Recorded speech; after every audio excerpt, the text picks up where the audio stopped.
आषाढी एकादशी निमित्तानं तांब्या पितळाचे देव आणि देवाचे जे भांडे असतात, म्हणजे आंघोळीचे जे गंगा किंवा गडवे तांब्याचे तांबे, आता हे अशा पद्धतीनं त्याला असे डाग पडले आणि एकदम काळे कुट्ट झालते. आता कोणतीही साबण किंवा पितांबरी न लावता किंवा कुठलीही पावडर जी तांब्या पितळाची भेटते ते न लावता फक्त तांदळाचं पीठ घेतलं, तांदळाचं किंवा गव्हाच्या किंवा तांदळाच्या पिठामध्ये किचनमधले सहज उपलब्ध होईन असे 1 ते 2 साहित्य घातलं आणि फक्त हाताने असं या पद्धतीने मी हाताने लावल्या लगेच हे बघा, हा तांब्याचं जे घंगाळ आणि गडवा आहे ना, आता हा छोटा गडवासुद्धा एकदम असा लाल झाला होता तांब्याचा, पण तो फक्त मी असं चोळलं, पण इतका असा चकाचक अगदी नवीन आहे ना असंच हा गडवा निघालेला आहे. आता ह्या पितळी काही म्हणजे देव आहे ना ते पण मी आता त्याला लावून घेत आहे. आता हे देवांना कसं डिझाईन आहे, पण त्या अलगद हाताने आता आपला जो दात घासायचा ब्रश असतो तो नवीन घेतलेला आहे किंवा मग देव घासायचा असतो बासा बाजूला ठेवलेला आहे आणि त्यांनी असे थोडंसं फक्त अलगद हाताने, जास्त देवांना घासायचं पण नाही आहे, फक्त अलगद हाताने असं मी हे डिझाईनमध्ये जावा, आपण जे सोल्युशन किंवा आपण जे केलेलं आहे ना उठणं ते डिझाईनमध्ये जावा ना, यासाठी मी हा फक्त ब्रश घेतलेला आहे दात घासायचा आणि त्यांनी हे चोळून घेतलेलं आहे.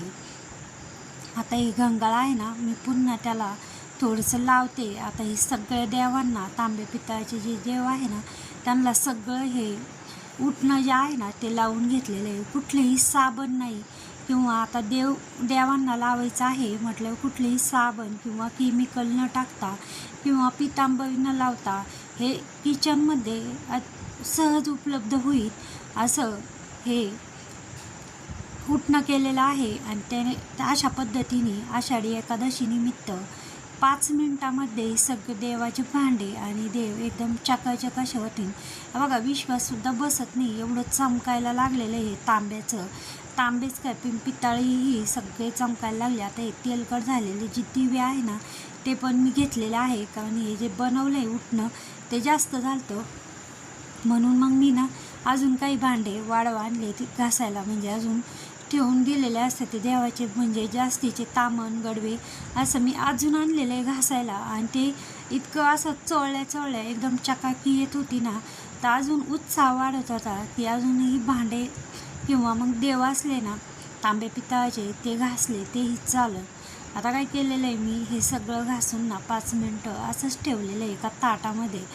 आता इकडं एका पातेल्यात ना पाणी कोमट व्हायला ठेवलेलं आहे. आता देवांना आंघोळ घालायची म्हटलं मग थोडंसं कोमट व्हायला पाणी ठेवलेलं आहे.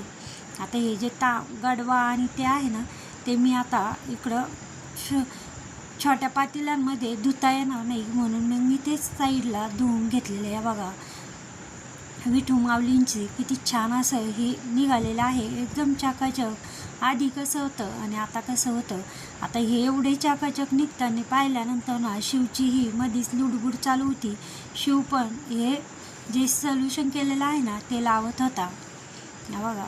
आणि आता हे दिवेसुद्धा इतके तेलकट चिकट होते ना, आणि त्याला चोळलं ना ते एकदम मस्त असे निघत होते.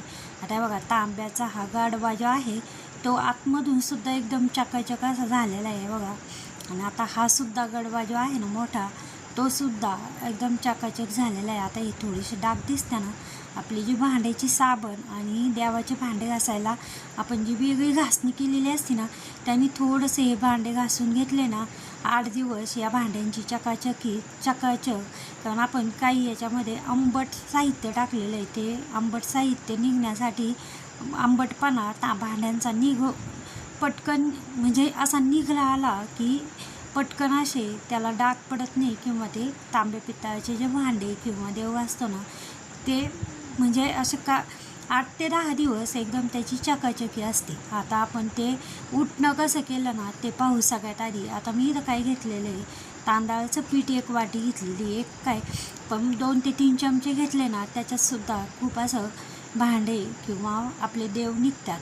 आता तांदळाचं किंवा गव्हाचं पीठ घेतलेलं आहे, 1 वाटी गव्हाचं पीठ घेतलेलं आहे, तांदळाचं पीठ घेतलं आहे आणि त्यामध्ये एक लिंबू मी पिळलेला आहे. आता सध्या पावसाळा चालू आहे आणि लिंब स्वस्तच आहे, म्हणून अजून एखादा वाढवही लिंबू टाकला तर काहीच अडचण नाही. आता याच्यात काय केलं आहे, मी थोडंसं मीठ टाकलं, 1 चमचा हळद टाकली आणि साखर टाकली. आता एक अत्यंत महत्त्वाचं साहित्य आपल्याला टाकायचं आहे.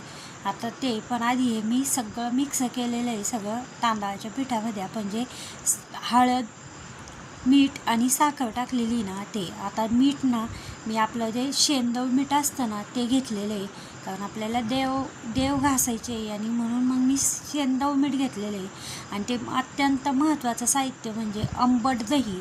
आता इथं मी 2 चमचे आंबट दही घेतलेलं आहे आणि आपण लिंबू टाकलेलंच आहे. आता दहीमुळं ना एकदम छान अशी चकाकी आणि उठणं, आपण तोंडाला सुद्धा आपल्या म्हणजे देवांना उठणं बनवायचं, मग उठणं आपण बेसन पिठामध्ये आपण दही घालून आपल्या तोंडालाही लावलं तर ते एकदम छान अशी स्किन होती.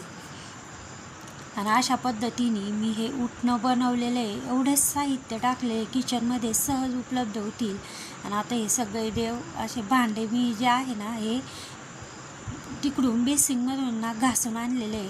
देवाचे जे मोठे मोठे भांडे असते ना ते, कारण छोट्या पातेल्यामध्ये धुता नसता आले आणि घासणीने घासून घेतलेले, म्हणजे त्याचा जो आंबटपणा आहे ना तो निघून जातो.